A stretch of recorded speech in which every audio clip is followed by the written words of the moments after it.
بر صغیر کی اگر بات کی جائے تو سب سے زیادہ اس فکر کو اگر نوجوانوں کے اندر کسی نے داخل کیا تو ڈاکٹر اسرار احمد صاحب ہے.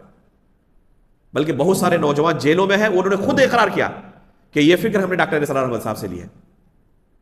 زندگی بھر خلافت کی رٹ لگاتے رہے اور یہی زہریلا فکر نوجوانوں کے دماغ میں ڈالتے رہے کہ یہ سب کے سب، آپ نے وہ مشہور کلپ ان کی سنی ہوگی کہ نماز، روزے اور حج، زکات جو ہے نا، اور تمہاری دعائیں، بلکہ حرم شریف کے اندر جو دعائیں لوگ کرتے ہیں، یہ سب تمہارے منہ پر مار دی جائے گی. بہت مشہور کلپ ہے ان کی. کیوں؟ کیونکہ تم نے خلافت کی کوشش نہیں کی ہے. اصل کام کیا ہے؟ زمین پر اللہ رب العالمین کی حکومت قائم کرنا. اور لا الہ الا اللہ کی تفسیر یہ تمام لوگ کیا کرتے ہیں اس فکر رکھنے والے؟ لا الہ الا اللہ کا معنی ہے ان کے نزدیک لا حاکم الا اللہ. الہ کا معنی حاکم کے کر لیتے ہیں یہ، کہ صرف اللہ کی حکومت چلے گی، اللہ کی بس واحد حاکم ہے.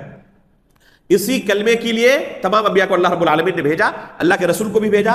اللہ کے رسول کا اصل مقصد دنیا کے اندر اللہ کی حکومت قائم کرنا تھا. یہ ان کا نظریہ ہے.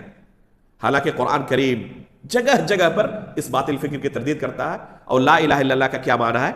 اللہ رب العالمین نے خود قرآن کریم کے اندر بیان کیا ہے کہ اللہ کے سوا کوئی برحق معبود نہیں. عبادت اصل مقصد ہے ہماری تخلیق کا. وما خلقت الجن والانس الا لیعبدون.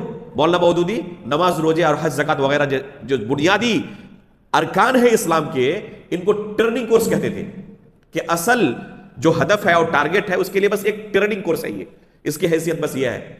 اور اصل جس کام کے لیے اللہ رب العالمین نے ہمیں بھیجا ہے، اللہ کی حکومت قائم کرنا ہے. یہ خلافت کا نشہ نوجوانوں کے ذہن میں ڈال دینے کے بعد یہ نوجوانوں کو ورغلاتے ہیں اور مسلمانوں کا ہی خون بہانے کے لیے تیار ہو جاتے ہیں. چنانچہ آپ آئے دن دیکھتے ہی ہوں گے کہ فلاں مسجد کے اندر بم بلاسٹ ہوا. مارنے والے کون؟ جو کہتے ہیں کہ ہم ہی صرف مسلمان ہیں. جن کو مارا گیا وہ کون؟ وہ بھی مسلمان. مارنے والے ان کو مسلمان ہی نہیں سمجھتے.